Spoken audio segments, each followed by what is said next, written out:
morally convinced mao kining gipadayaga sa pango sa Police Regional Office 7 sa pagkasikop sa NBI 7 sa 17 anyos nga suspect sa pagpatay kang Christine Lee Silawan samtang minor de edad. Giingong adunay discernment sa krimen base sa assessment sa DSWD. Ano ang report? Morally convinced, diba? We are morally convinced that the NBI is on the right track. Okay, there are things that we could not say yet, diba? We could not publicly divulge it, but I think we are morally convinced that the NBI is on the right track on the investigations.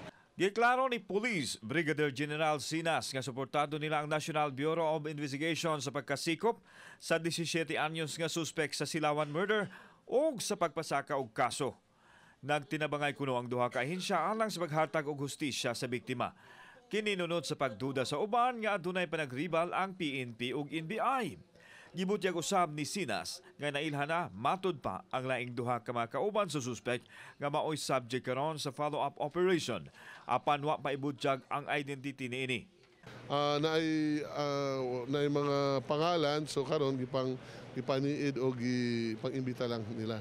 Pero kini ang among gikuan kay NBI kasi ang naka-istorya sa lalaki kay Clifford, so we refer it sa ilaha.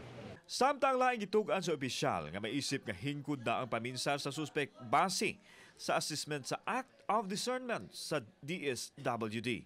Na naay discernment, nakabalo siya na kung unsay gipangbuhat niya. So ang iyang mental ability is accordingly wala pa mi kakuha sa kwan is above average. So therefore he knows it. Sa pagkutlo ning balita wa pa muluwat og confirmation ang NBI 7 mahitungod sa kalambuan sa kaso. Kauban si John Zulon, ako si Alan Domingo. Balitang Bisdak.